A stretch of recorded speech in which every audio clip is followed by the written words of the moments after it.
Hello friends, जीव विज्ञान के सीरीज का एक चैप्टर है विटामिन एवं पोषण। विटामिन एवं पोषण के बारे में पढ़ेंगे। चलिए स्टार्ट करते हैं।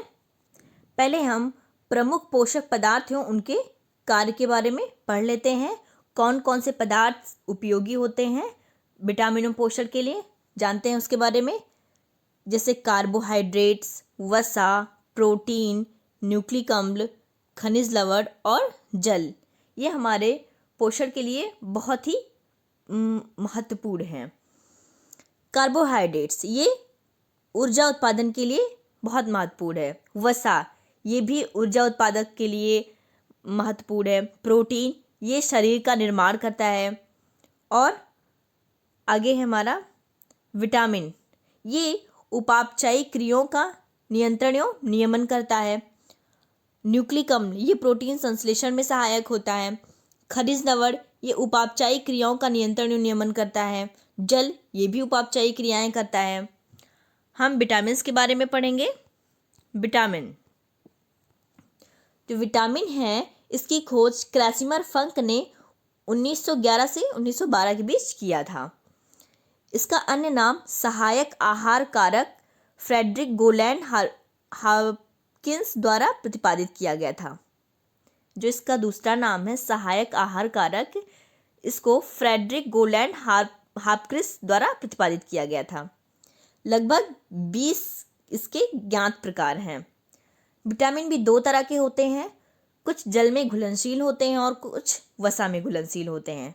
विटामिन बी और सी ये जल में घुलनशील विटामिन है, और विटामिन ए, डी, ई और के, विटामिन ए, डी, ई, के ये वसा में घुलनशील विटामिन है। आगे चलते हैं हम प्रमुख विटामिन, उसके स्रोत व कमी से होने वाले रोग के बारे में पढ़ेंगे। किस विटामिन से कौन सा रोग होता है और उसके स्रोत क्या है, इसके बारे में हम जानेंगे। पहला है विटामिन ए। जो विटामिन ए है इसका नाम रेटिनॉल है। इसका क्या नाम है? रेटिनॉल। और इससे कौन सा रोग होता है? रतौंधी। ये तो बहुत इंपॉर्टेंट है, रतौंधी। जीरोफ्थैल्मिया, त्वचा की कोशिका में परिवर्तन, ये विटामिन ए की कमी से होता है। और ये किससे दूर होंगे? गाजर, हरी सब्जियां, दूध, यकृत और मछली का तेल, इसमें भरपूर मात्रा में विटामिन ए पाया जाता है। इसको खाने से हमारे विटामिन ए की कमी पूर्ण होगी। आगे चलते हैं हम विटामिन बी। विटामिन बी जो है ये इसके कई पार्ट हैं। Vitamin B1, B2, B3, B5 and B6, B7। तो पहले हम विटामिन फर्स्ट के बारे में जानते हैं, विटामिन 1। इसका जो दूसरा नाम है उसका नाम है थायमीन। क्या नाम है? थायमीन। और इसकी कमी से होने वाले रोग हैं बेरी और वृद्धि का रुकना। और इसको अनाज, फलियां और सोयाबीन, दूध खाने से इसकी कमी को पूरा किया जा सकता है। विटामिन B2 है, विटामिन B2, इसका दूसरा नाम है राइबोफ्लेविन। और इससे कैलोसिस नामक रोग हो जाता है, कैलोसिस।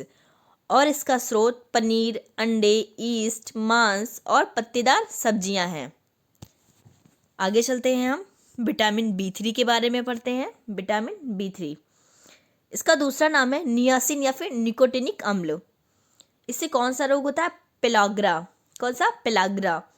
और इसको ईस्ट, मांस, मछली, अंडे, दूध और फलियां खाने से इसकी कमी को पूरा किया जा सकता है।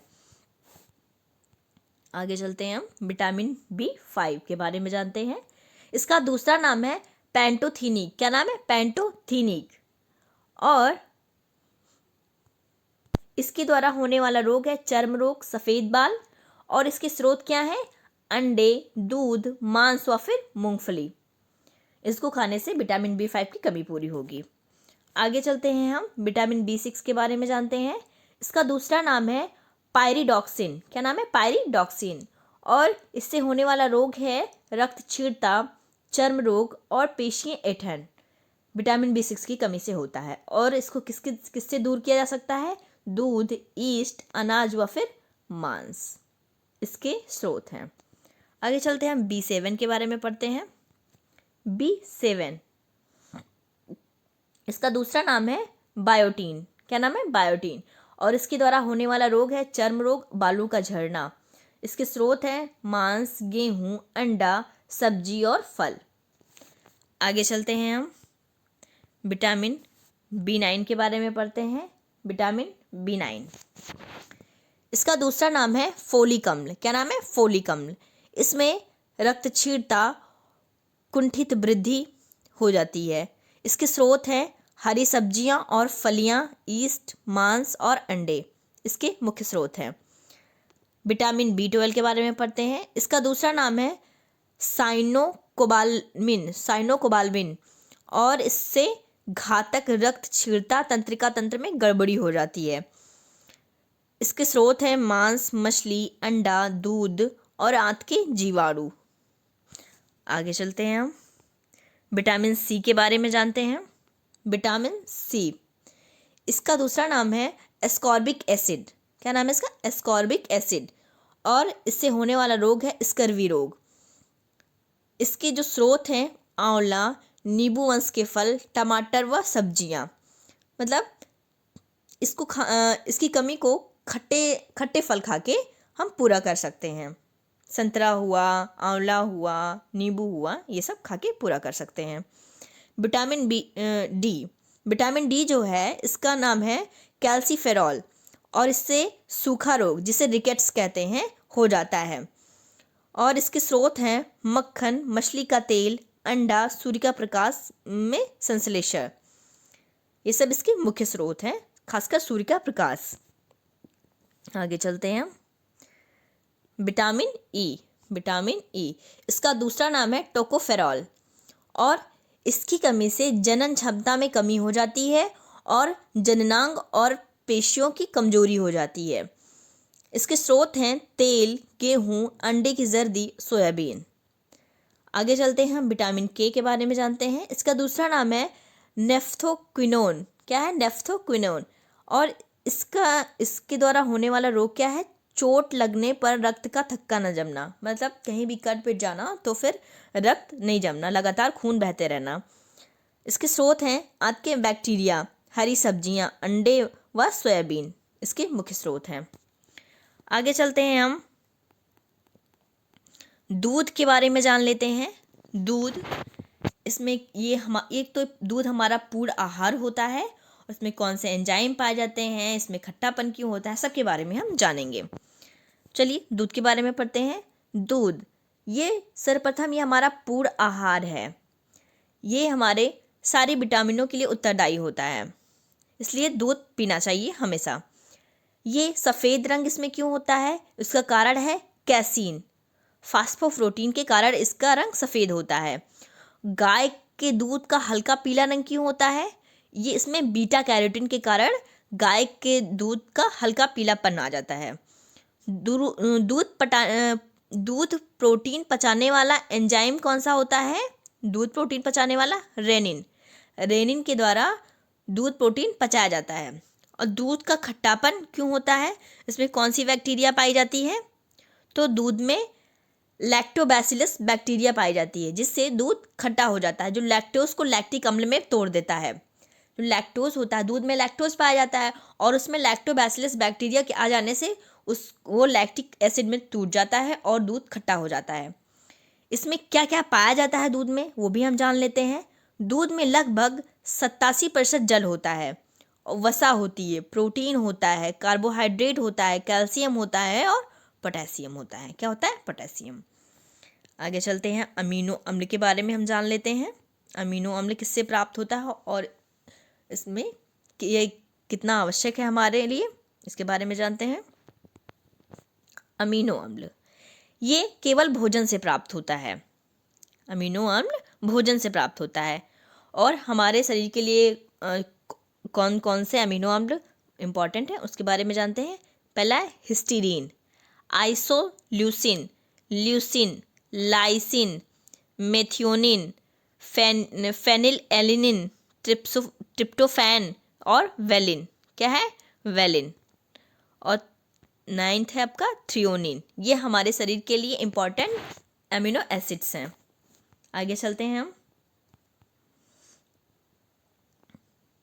शरीर की कोशिकांग में भी संश्लेषण होता है और अनाअनिवार्य अमीनो अम्ल के बारे में हम पढ़ लेते हैं, जैसे glycine, serine, tyrosine, alanine, glutamic अम्ल, ग्लूटामिन, प्रोलीन, एस्पार्टिक एसिड, एस्पेरिनजन, ये सब हमारे अनाअनिवार्य अमीनो अम्ल हैं। हम ग्लूकोज बहुलक के बारे में पढ़ते हैं। ग्लूकोज बहुलक के बारे में, ये हमें किससे प्राप्त होता है उसके बारे में जानते हैं। स्टार्च, जो स्टार्च होता है ये हमें वनस्पति से प्राप्त होता है और आयोडीन घोल से क्रिया करके या नीला या फिर काले रंग में बदल जाता है और पादप बीजों एमाइलेज या एमाइलोपेक्टिन के रूप में उपस्थित होता है। एमाइलोपेक्टिन के रूप में उपस्थित होता है। और जो सेल्यूलोज होता है ये भी वनस्पति से प्राप्त होता है और आयोडीन घोल से क्रिया नहीं करता है और कोशिका भित्ति का निर्माण करता है। आयोडीन घोल से क्रिया नहीं करता है और कोशिका भित्ति से का निर्माण करता है, जबकि जो स्टार्च होता है वो आयोडीन घोल से क्रिया करके नीला या काला रंग बनाता है। आगे चलते हैं, हम वसीय अम्ल के बारे में जानते हैं। वसीय अम्ल, आवश्यक वसीय अम्लों का शरीर में संश्लेषण संभव नहीं हो पाता है। ये ऊर्जा के स्रोत होते हैं। भोजन से प्राप्त अप्रयुक्त वसा होते हैं, जैसे ट्राइग्लिसराइड। आवश्यक वसीय अम्ल के बारे में हम जान लेते हैं, कौन कौन से हमारे शरीर के लिए आवश्यक हैं। अल्फा लिनोलेनिक अम्ल और लिनोलेइक अम्ल, दो प्रकार के अम्ल हैं।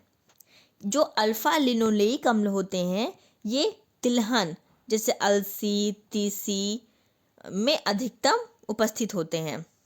तिल वगैरह हुआ इसमें, और इसमें ओमेगा 3 वसीय अम्ल पाया जाता है।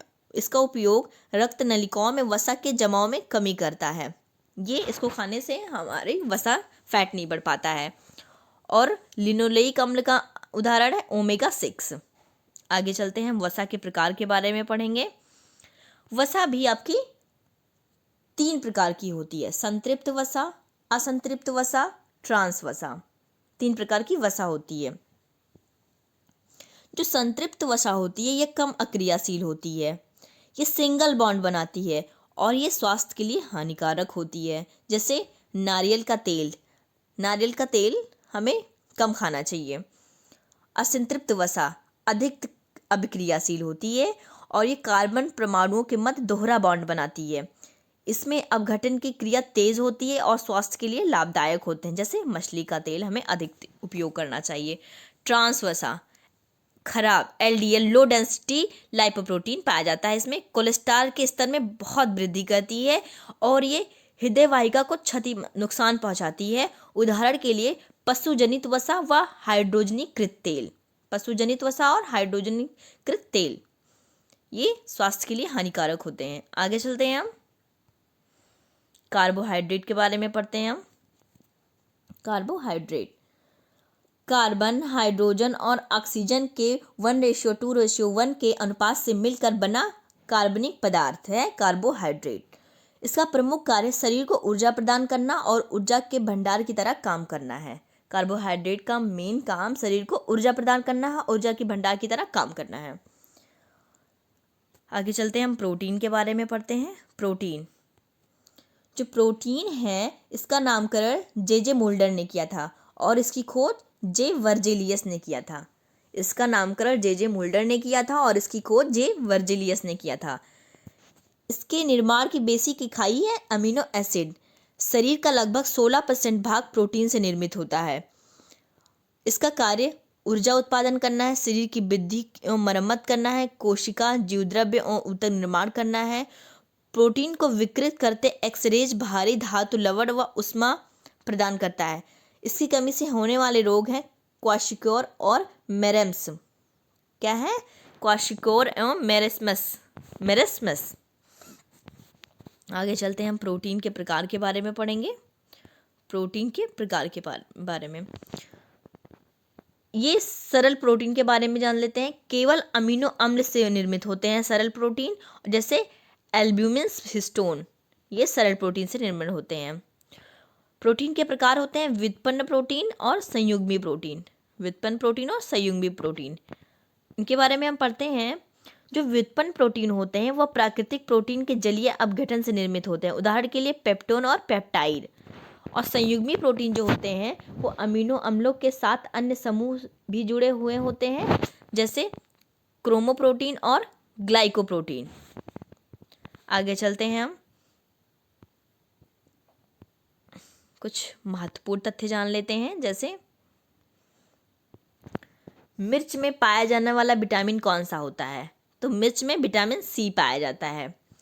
विटामिन ए मानव शरीर में संचित रहता है यकृत में। यकृत में विटामिन ए पाया जाता है। विटामिन ए का प्रचुरतम स्रोत है आम। स्वप्नों को याद रखने में सहायक विटामिन का क्या नाम है? Vitamin B6। विटामिन ई का महत्वपूर्ण स्रोत है अंकुरित गेहूं का तेल। वह विटामिन जिसे हार्मोन भी कहा जाता है उसका नाम क्या है? Vitamin D. जीवधारुओं के लिए आवश्यक दीर्घ मात्रा पोषक तत्व कौन कौन से हैं? कौन कौन से तत्व हैं?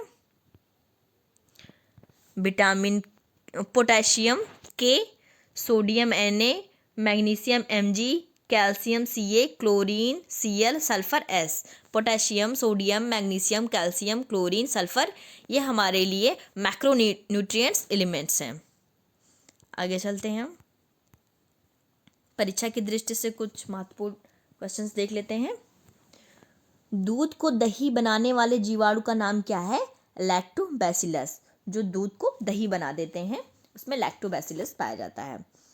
कार्बोहाइड्रेट्स में पाए जाने वाले तत्व कौन कौन से हैं? आगे हम पढ़े हैं, कार्बन, हाइड्रोजन और ऑक्सीजन। इनका रेशियो क्या है? 1:2:1।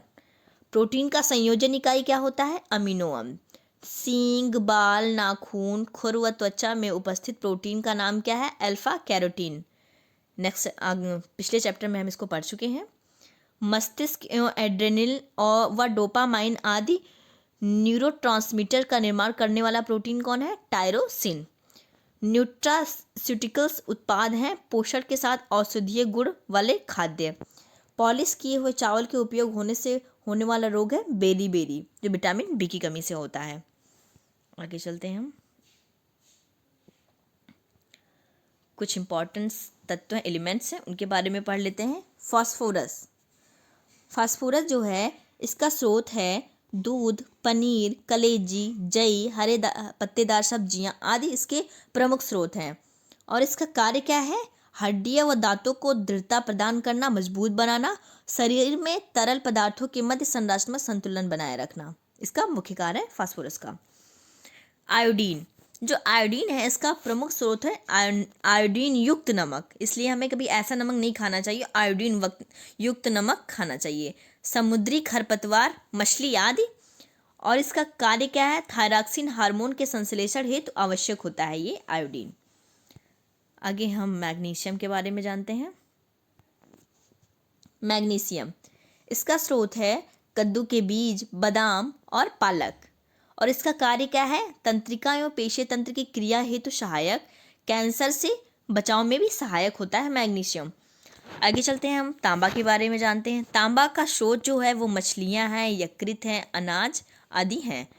और इसका कार्य क्या है? हीमोग्लोबिन संश्लेषण, अस्थि निर्माण, इलेक्ट्रॉन सहायक, संवाहक, ये तांबा का मुख्य कार्य है। आगे चलते हैं, हम जस्ता और कोबाल्ट के बारे में जानते हैं। जस्ता है इसका प्रमुख स्रोत है मछली, यकृत आदि। इसका कार्य है इंसुलिन कार्य के हेतु सहायक होना। और कोबाल्ट है इसका स्रोत है मांस, मछली और जल। इसका कार्य आरबीसी संश्लेषण है और विटामिन B12 का संश्लेषण करना है। आगे चलते हैं, हम प्रमुख खनिज व उनके कार्य के बारे में पढ़ते हैं। प्रमुख खनिज व उनके कार्य के बारे में पढ़ते हैं। जैसे पोटेशियम। जो पोटेशियम है इसका स्रोत है केला, खजूर, बीन्स और ब्रोकली। और इसका कार्य क्या होता है? पेशीय संकुचन, तंत्रिका आवेग का संचरण, शरीर में विद्युत अपघट्य संतुलन, ये पोटेशियम का काम है। कैल्शियम के बारे में पढ़ते हैं। कैल्शियम इसका स्रोत है दूध, पनीर, अंडा, मछली, साबुत अन्न, रोगी आदि, ये इसके स्रोत हैं। और इससे कैल्शियम की कमी से देखते नहीं है आप, दांत नहीं मजबूत होते हैं तो ये कैल्शियम की कमी से होते हैं। तो इसलिए इसका काम है हड्डियों और दांतों को मजबूती प्रदान करना, रुधिर स्पंदन में सहायता करना और पेशीय संकुचन बनाए रखना। सोडियम, जो सोडियम है ये साधारणतः नमक, मछली, अंडे में पाया जाता है। नमक का सूत्र ये है NaCl। और इसका कार्य है पेशीय संकुचन, शरीर में धनात्मक विद्युत अपघट्य संतुलन करना, तंत्रिका आवेग का संचरण करना। आगे चलते हैं, हम लौह के बारे में जानते हैं। लौह, आयरन, इसका स्रोत है कलेजी, गुर्दा, सेब, पालक व हरी सब्जियां, रागी, अंडे का पीला भाग आदि लौह का स्रोत है। इसका कार्य है RBC में हीमोग्लोबिन का निर्माण और ऊतकों में ऑक्सीकरण करना। बस आज के लिए इतना ही। हमारा विटामिन और पोषण चैप्टर एंड हो गया। नेक्स्ट चैप्टर हम लेकर आएंगे 9th, स्वतंत्र तंत्र। श्वसन तंत्र के बारे में हम कल पढ़ेंगे। बस आज के लिए इतना ही। जय हिंद, जय भारत।